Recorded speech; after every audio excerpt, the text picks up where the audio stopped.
binago yung video na ito. Parang alam, sinasagot ng baraha. Sinasagot ni ate dahil sa pamamagitan ng baraha. Di ba? Sa totoo, maraming humahadlang.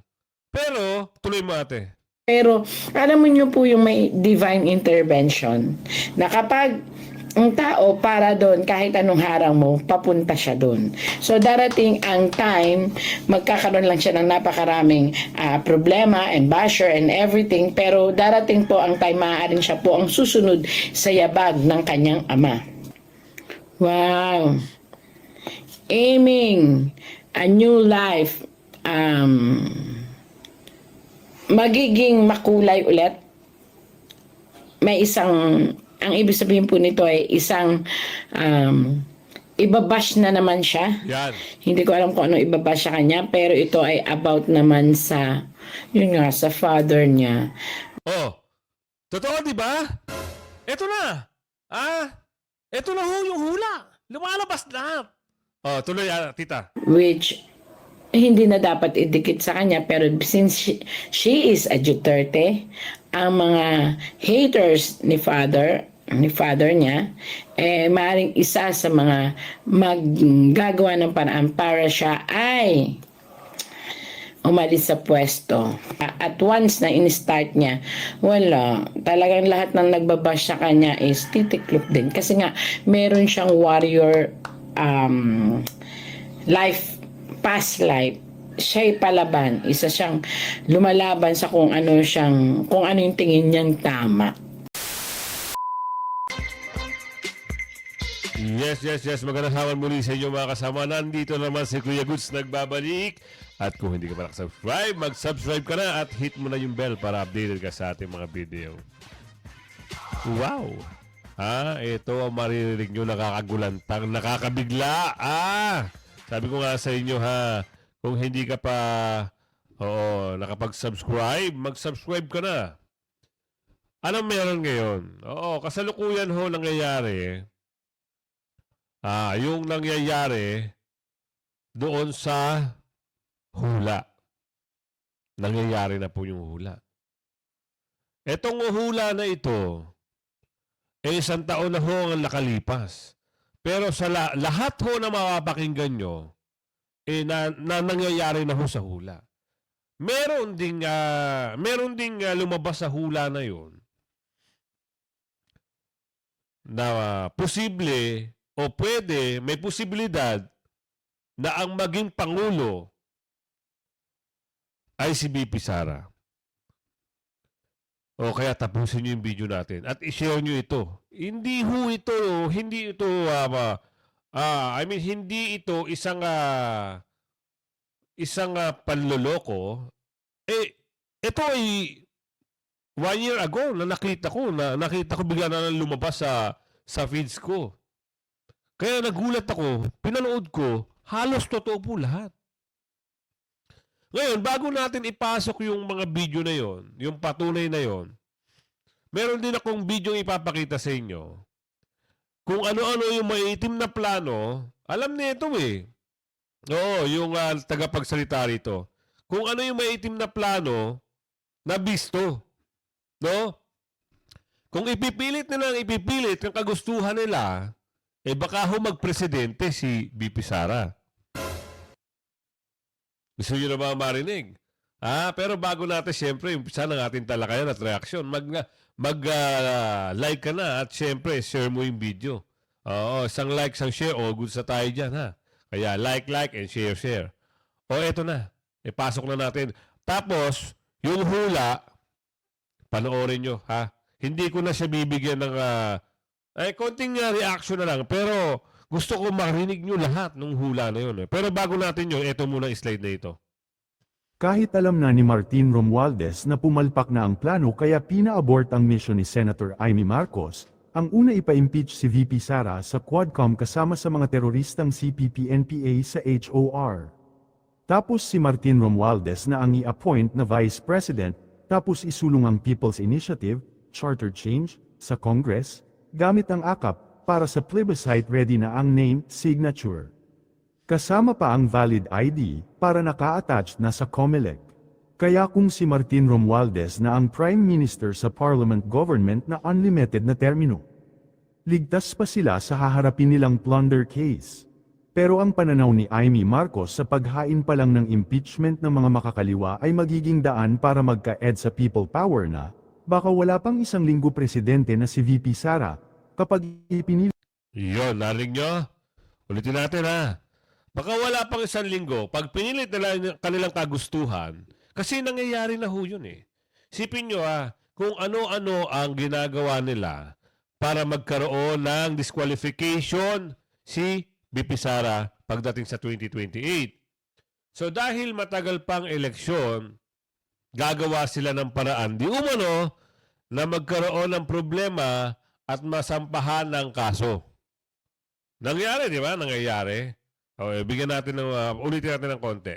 Sa paghain pa lang ng impeachment ng mga makakaliwa ay magiging daan para magka-ed sa people power na, baka wala pang isang linggo presidente na si VP Sara, kapag ipinilit ang gusto ng mga makakaliwang grupo. Pero, si Martin Romualdez ang tipo ng politiko na hindi titigil hanggat hindi nakukuha ang gusto sino man ang humarang at bumangga. Kamailan kasi, sinabi ni Amy Marcos na ipapatanggal niya ang 39 billion na pondo para sa AKAP at ilipat na lang sa mas mahalagang project tulad ng DPWH. Ayon kasi kay Senator Amy Marcos ay, alam niyo nakakatuwa yung AKAP, biglang sumulput wala naman sa NEP, wala sa DSWD budget, wala man lang sa wishlist nila. Biglang sumulpot noong nakaraang taon. Matapos nun, tinatanong ng lahat, ano ba talaga ang programang yan? Katapusan ng Marso at saka lang lumabas yung mga guidelines. Nakakalito po, sa version ng Senado tinanggal ko na po yan, dahil ang pakiwari ko walang programa ang pamahalaan na pag-aari ng sinuman. I deleted it entirely, the 39 billion pesos which was added in the House version. Pero gaya ng sabi ng marami si Martin Romualdez ang tipo ng politiko na gagawin ng lahat para makuha ang gusto. Kaya naman ang AKAP na yan ay lalabas pa rin yan sa susunod na mga araw. Ayon nga sa komento ni Dare to Ask ay, AKAP ni Martin Romualdez, huwag pakampante, don't be complacent. Kahit pa sinabi ni Senator Amy R. Marcos na tinanggal niya ang AKAP na 39.8 billion pesos sa Senate Committee Report, hindi pa tapos ang laban. During the Senate plenary deliberation, may mga senador mismo na nagsabi na baka pwede naman sumali ang mga senador sa AKAP distribution at huwag suluhin ng House. So hindi pa sigurado kung tuluyang mawawala ang AKAP fund na yan. So, tuluyang mawala o hindi mawala, o ang plano nila kay VP Sara, ganun pa rin. Di ba? Kaya maging mapamatsyag, buti nga merong alam na ng mga religious group kung ano yung ginagawa kay VP Sara. Di ba? Ito na yung hula na sinasabi ko sa inyo. Oo. Kayo na umusga ha. Ayoko magsinungaling sa inyo. Gusto ko, mapakinggan nyo ng dire-diretso, saka natin bibigyan ng reaksyon. Ipapasok ko na ha. Matagal na nangyari ho ito. Matagal na itong, 1 year ago, itong video na ito, pasok natin ha. Makikita nyo naman dito eh. So, lalakihan ko. Ay. Paano ba yun? Hindi. Nakikita nyo ba? So, ayan yung year niya, 1 year ago. Ito sa baba. Lakihan natin Ayan 1 year ago, yung ginawa yung video na yan. So, ang title niya dito, VP Sara Duterte Tarot Card Reading. Maganda ito, marami tayong malalaman. So, nagulat ako, halos lahat ng mga sinasabi ng nagbabasa ng tarot na ito, totoo at nangyayari. Di ba? Kaya nakakagimbal, nakakagulat, dahil may sinabi rin dito, na si VP Sara ay posibleng maging presidente. Woo! Salamat ha. Ito na, simulan na natin para lahat tayo ay lahat. I-share nyo yung video na ito ha. I-share nyo po. Matagal na yung video na ito. Pero, grabe. Ay! Buti pumasok to sa feeds ko. O sa ano, eto na. Ang dami niyang mga plano pero ang dami rin niyang mga invader. Stress siya, stress na stress. Kaya parang feeling niya gusto niya kumawala sa earth at pumunta sa ibang lugar. Si Sara Duterte po ay may sarili siyang paninindigan. Pag alam niyang mali siya din, pwede siyang umurong at unti-unti niyang ikukorek yung pagkakamali niya na walang nagno-notice. Pero pag si Sara po ay ang tingin niya ay, ops, ito ang tama ito ang tama. Well, hindi po natin siya pwedeng diktahan. Diretso siyang gagalaw at gagawin niya ang alam niyang tama. Alam mo niyo po yung may divine intervention na kapag ang tao para doon, kahit anong harang mo, papunta siya doon. Sometimes ayaw na niya. Sometimes gusto na niyang sumuko. Meron lang gusto siyang patunayan sa sarili niya. Ang daming mga basher po yan, basher about finances lagi ang walang may pupula sa kanya sa kanyang kandidatura, sa kanyang pamamaraan, kundi sa pera lang lagi siyang pupunahin. Ayan ha. Panoorin yung maigi, i-analyze nyo lahat ng hula sa kanya, mapapagtanto nyo lahat po totoo. Lahat po ng mensahe sa hula ay nangyayari na. Kahit nga ako, sabi ko kinikilabutan ako. Ibang klase. O tuloy. Magandang umaga mga kaibigan. Magandang umaga Pilipinas. Kaya again and again, ako po'y magbabasa at makikichika sa ating mga bituing nagniningning. Ngayon po, ang mapalad na aking babasahan ay si Sara Semerman Duterte. Ayan po. Nandito po. Ito po, again, ito'y katuwaan lamang. Wala po sanang pikunan. Basta makinig at sana po ay matuwa. Ayan. Sara Duterte alias Sara Duterte. Ito na po tayo. Sa ngayon po si Sara Duterte ay talaga pong siguro sa pagod na rin to, sa stress. Masasakit po ang mga buong katawan at delikado siya sa sinasabi nating mga trangkaso. Ayan. Sara Duterte, ang dami niyang mga plano. Ang dami niyang mga plano pero ang dami rin niyang mga invader. Pagkatapos, maaring ito ay may kinalaman dito kaya masasakit ang kanyang katawan, masakit ang kanyang ulo. Stress siya, stress na stress. Kaya parang feeling niya gusto niya kumawala sa earth at pumunta sa ibang lugar. Ayan. At ito naman po ang kanyang mga plano. Ang plano niya actually is maganda naman. Kaya lang alam mo yung nobody is perfect about the plan. Maaring ang plano niya ay hindi maganda naman sa mga constituent niyang iba. Especially, sa kanya kasi maganda yung intention niya.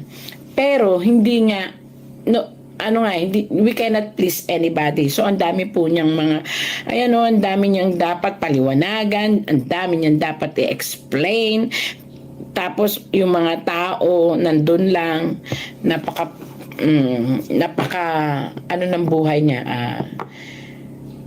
Di niya alam kung saan tama ang mali ang ginagawa niya kasi ang daming pumupuna, ang daming gusto siyang pasukuin or ang daming ipabukas sa kanyang bibig na mali ang kanyang mga ginagawa. Pero Sara Duterte is Sara Duterte. Ang ibig sabihin nga from the name Sara is tough, matapang, survivor.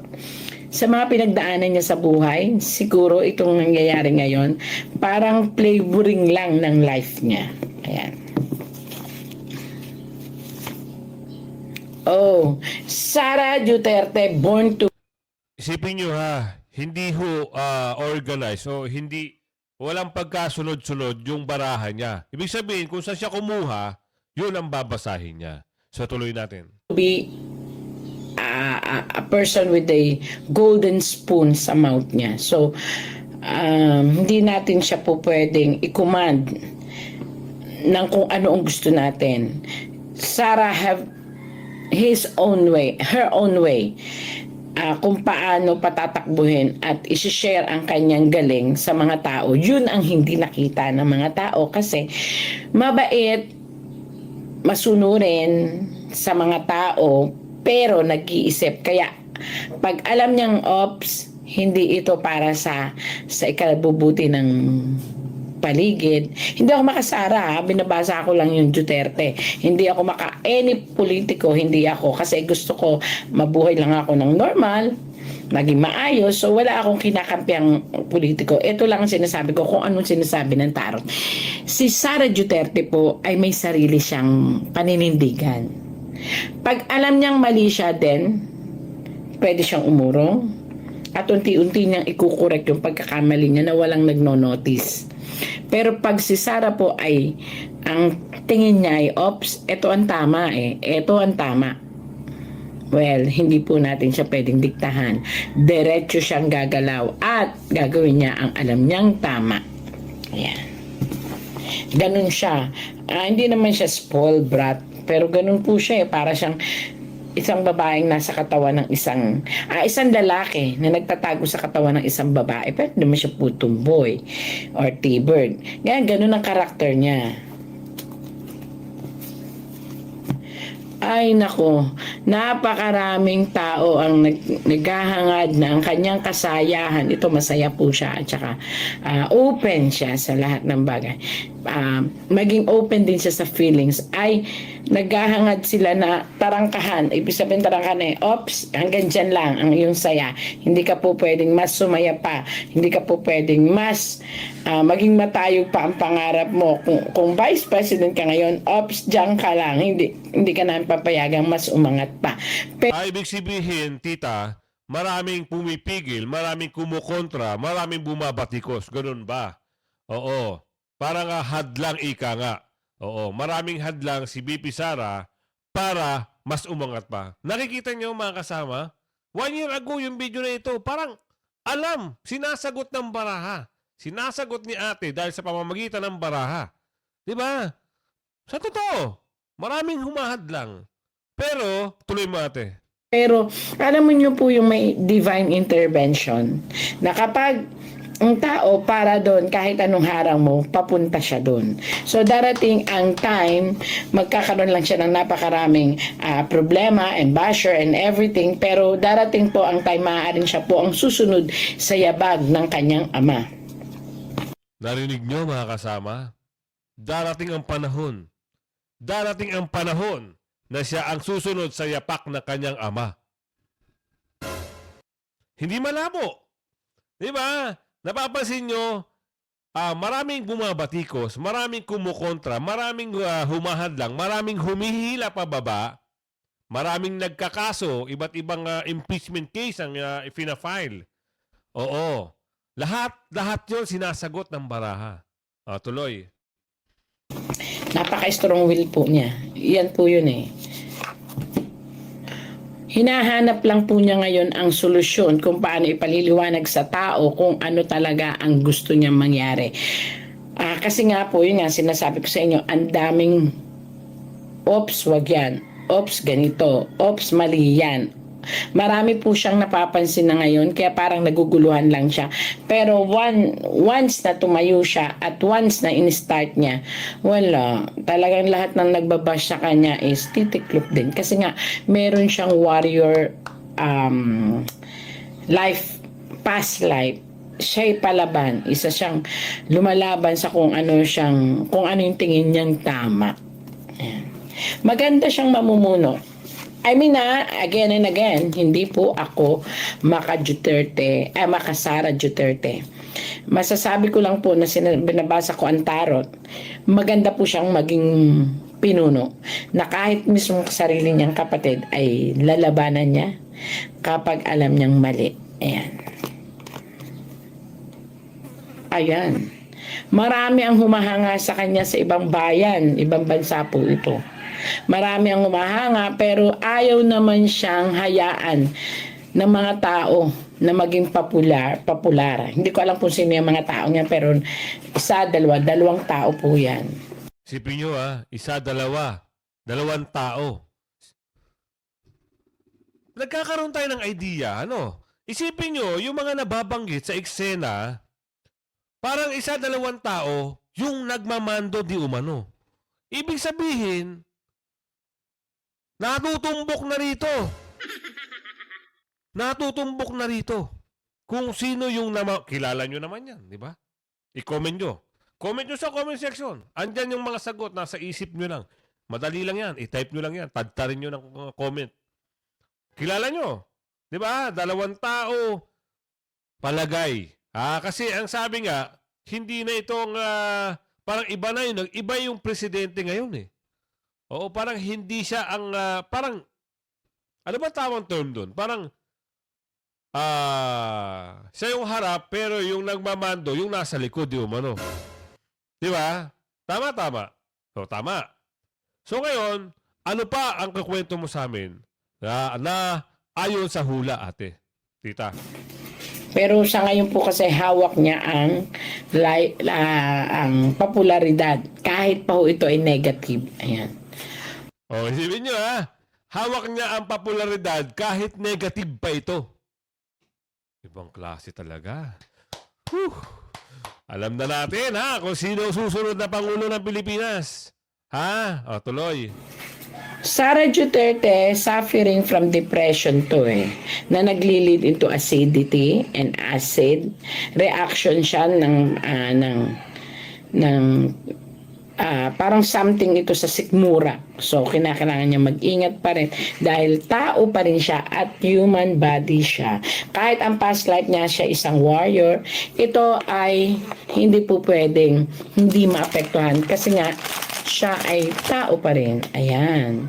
Wow. 1, 2, 3. 3 malalaking proyekto ang balak niya. Hindi ko alam, napakalalaki. Pero I doubt it. Hindi po matutuloy yung 3 malalaking proyekto ating Sara Duterte. 2, pero mayroon naman pong ipapalit siyang proyekto na 2 naman po yun. Kumbaga yung 3 ikinompress niya. 2 ang parating na proyekto niya na yun ang ipupurso niya na matutuloy. Pero yung mga past na project niya na 3, hindi ko alam kung ano yun. Which ang daming mga basher at ang daming mga nakikialam, yun ang magkakagulo. Yun ang parang mahihirapan na ituloy at magkakagulo at doon siya mako-question. Ito yung dati pa siguro niya itong naging plano noon. Yan ang tutulig sa end. Kaya kung ako sa kanya, ang sabi ng Baraha, change the plan. Wow. Aiming a new life, magiging makulay ulit. May ang ibig sabihin po nito ay isang ibabash na naman siya. Yan. Hindi ko alam kung ano ibabash sa kanya, pero ito ay about naman sa, sa father niya. Totoo, di ba? Ito na. Ito na yung hula. Lumalabas na. Tuloy, tita. Which hindi na dapat idikit sa kanya, pero since she is a Duterte, ang mga haters ni father niya, maaaring isa sa mga maggagawa ng paraan para siya ay umalis sa pwesto. Yan. But still, matigas nga ang ulo ng ating Vice President. Ang kanyang katigasan ng ulo ay nagre-react sa kanyang personalidad.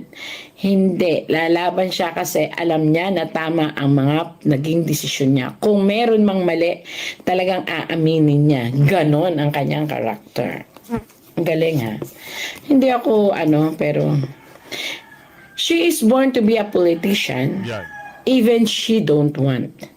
Siya ay talagang isang politiko kahit ayaw niya. At ang kanyang kapalaran ay mas yayabong pa. Hahawak din siya ng isang posisyon sa isang, if ever hindi siya magiging presidente o hindi siya magpipresidente o hindi siya pupunta sa politika, darating ang times na hahawak siya ng malaking posisyon kung sakaling papasok siya sa kumpanya. Kung sakali namang magkakaroon siya ng isang negosyo, magiging top siya. So talagang yun ang kapalaran ng ating Vice President. So let it be. Marami man daw struggle is coming into a success one pa rin siya. May mga tao talagang ganun. But look at this one. Sometimes ayaw na niya. Sometimes gusto na niyang sumuko. Meron lang gusto siyang patunayan sa sarili niya. Kasi parang itong hamon ng tatay at anak eh. Kaya mo ba? Which parang may gusto siyang patunayan na kaya ko to. Pero sorry to say po, Ma'am Sara Duterte, minsan talagang ayaw mo na. You just want to sit back. And you just want to think na sana hindi na lang. Sana, puro sana at puro negative yun. Pero at the end of the day, bigla na naman papasok ang tunay na Sara Duterte na matigas. Hindi. Hindi ako papayag. Ito ko, ipaliliwanag ko. Ganito ako. Ito ang gusto kong mangyari. Maganda ang point of view ko. Although maraming mga negative, ayaw niya ng negative. Pero lalabas siya ng kwarto, ayos na ayos, nakangiti. Pero in the heart, tatayo siya. Ganon ka-strong ang personality ng ating Vice President. So, yung mga ganyan is categorized as a warrior. Sa ngayon kasi, kinakailangan, Ma'am Sara, kung ito pa po inyong naririnig, you have to check for the health of your mother. I-check nyo po, I don't know kung bakit po ito dumating. Something negative sa katawan po niya na nagpuposes. I mean, kung naniniwala kayo sa mga black magic, there is something in the body of your mom. The black magic pero yun po ay cards lang. So, wow. Your father is really a survivor. May mga pagdadaanan siyang karamdaman at kinakailangan lang talagang para siyang may power eh, alam mo yun, makainom lang ng water parang mabubuhay ulit, parang gano'n. Ganyan po si Duterte, para siyang may something sa katawan na ano to kasi powerful. Siguro mga anting or I don't know kung naniniwala kayo or something na nakakapagpalakas ng kanyang katawan na kahit hina na talagang lalakas pa rin. Ayan. Pero although yung katawan niya is the body is willing but the mind is willing but the body is aching. Parang gano'n. Ayan. Wow. Disappointed ka sa mabubuking mo ngayon dito ang mga totoong tao sa paligid mo, coming ito sa'yo. Darating sa point of time na magkakaroon ka ng disappointment sa mga taong akala mo'y totoo. Ito na po yun. Parating ka doon. So, that's life, pero still you're a super warrior. Narinig nyo yan? Akala mo ay totoo, pero hindi pala. So, merong tao, 'di ba, na nangyayari ngayon sa sitwasyon, 'di ba? Akala niya totoo. O ina-assume din ng mga kababayan natin na itong babaita na ito, ay nagpapakita ng maganda noon, ngayon parang lumalabas na ito, nasa hula rin eh. 'Di ba? Lumalabas lahat sa hula eh. Hindi naman pala totoo. Kaya lumalabas talaga. Nalaman niya nga na hindi totoo sa kanya. 'Di ba? Tuloy. Disappointed ang mga tao kasi may mga ito tarot lang po ito pero ito ay kamag-anak and kadugo, lalaki.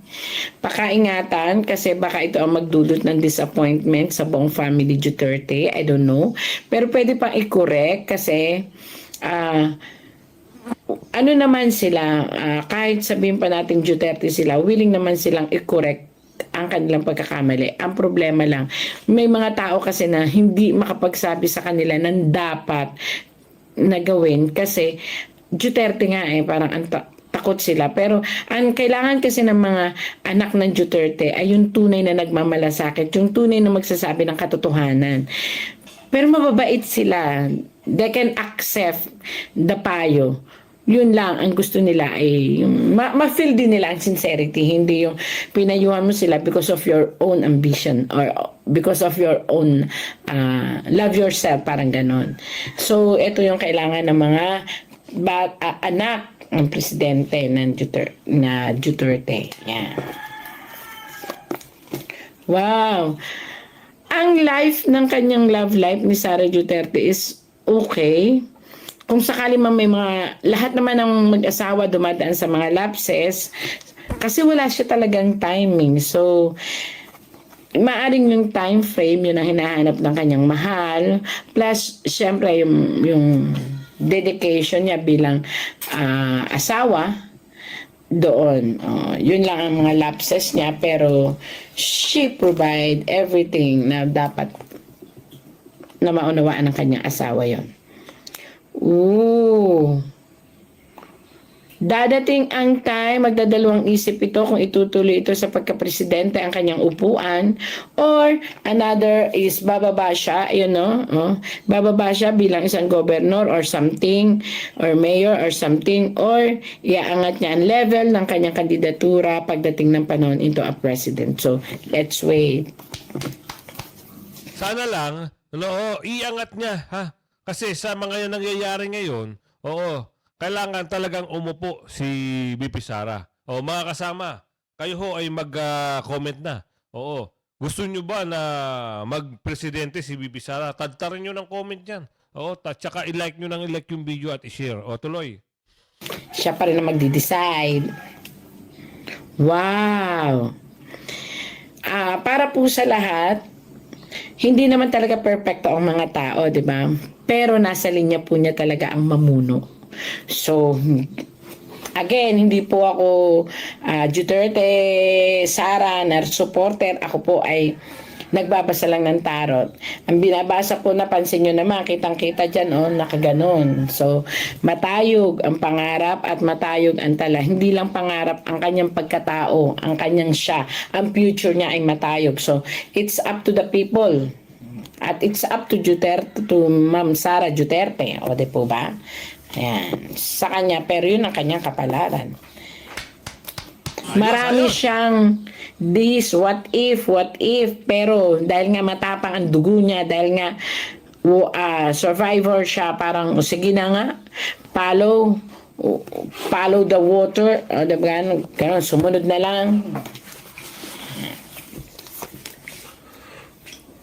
Pero si Sara Duterte, siya yung tipo ng presidente na tinitimbang din niya ang mga bagay-bagay. Vice President na, siya ang Vice President na tinitimbang din niya ang mga bagay-bagay. At sabi ko nga sa inyo, alam niyang umupo pag alam niyang mali ang kanyang ginagawa. At alam niyang i-correct. Pero kapag tama siya, sasaludo, may espada siya. I will fight for it. Tama, di ba? Mga kasama, tama. Pag alam niyan tama siya, laban, lumalaban eh. Di ba? Kita nyo. Ito na sa lahat ng nabanggit ni tita, nandun, nangyayari. Aantayin na lang natin, mga kasama, yung pag-upo niya sa 2028. Di ba? Tsaka yun po talagang kagustuhan ng mga tao. No? Tuloy. Ang justice, pagsasamahin ko, pag-aaralan ko, pero patutunayan kung tama ang mga ginagawa ko. Hala, ang daming mga basher po yan, about finances lagi ang, walang may pupula sa kanya sa kanyang kandidatura, sa kanyang pamamaraan, kundi sa pera lang lagi siyang pupunahin. So, she better think twice pagdating sa finances, pagdating sa paggagawa ng mga proyekto, kasi talagang dun siya titirahin sa mga financial stability ng proyektong gagawin niya. At kinakailangan naka-recorded lahat yan. Kailangan black and white, naka-written para anytime pwede, ito yung aking project, ito finances, walang labis, walang kulang, kasi dun lang talaga siya pupunahin ng lahat ng mga basher niya. Totoo rin. Confidential pan. Di ba, mga kasama? Pero, andun, black and white lahat. Sinagot na rin ng COA. Wow! Ito na. Wala kang maririnig na negative, lahat positive. Salamat tita ha. Buti na lang nakita kita. Oh, sabi ko ano kaya yung hula nito ni tita pagdating kay BP Sara. So ang ganda. No? Tuloy. Good or bad basher. Meron siya ngayong kinasasangkutan na napakalakas na intriga. Napakalaking intriga. Ito ay about, may kinalaman din dito ang mga kasama niya sa paligid. So, mag-watch out siya. Maaring siya hindi ganun, pero nasa paligid niya ang nagkakamali. Although, pagkakamali na wala kasi tayong perfectong panahon, pagkakataon pagdating sa politika. Lahat ay laging sisilipin. Tama. Maliit lang na pagkakamali, palalakahin yan. Kaya, well, good to say, kawawa rin ang mga politician natin. So, eto, kinakailangan mong pag-aralan ang lahat ng galaw ng iyong mga nasa paligid. Yan, tama. Baka ikaw ang maipit. So, sorry to say, tapos na po ang atin about Sara Duterte, Vice President. Ma'am Sara Duterte. Hindi, again and again, it's just a for entertainment use. So, yung mga anti-Sara, wag naman po ako i-bash. I just reading. Yung mga makasara, well, good and club. Thank you again. So yan ha. Lahat halos nagkatotoo, 'di ba? Kaya kung gusto niyo makita kung ano yung channel ni Tita, isa po ay si Windra Fortune. Ha? Nakihan natin ha. Yan po ay nangyari paano ba 'to lakihan pagdating dito? Hindi eh. Ayan ayan, 1 year ago. 88,000 views 1 year ago. Nakita niyo po ba? Kung gusto niyo pabasa ng card sa kanya, i-comment lang po kayo sa channel niya at baka po kayo ay isang masagot niya at mabasa rin yung inyong katanungan with regard sa mga hula ng baraha. Yan na, lagi ko nga sinasabi sa inyo ha, mga kasama, pabor ba kayo? Pabor ba kayo na maging presidente si BP Sara? According sa hula, halos lahat naman nangyayari at nagkakatotoo. Tama ba? Kahit batikusin, ang ganda pa rin ng pangalan. Mabango pa rin ang pangalan. Yan na, hanggang sa muli hindi ka pa nakasubscribe, mag-subscribe ka na. Huwag ka na pahuli sa mga balita, issue at reaksyon ng bayan. Bye-bye!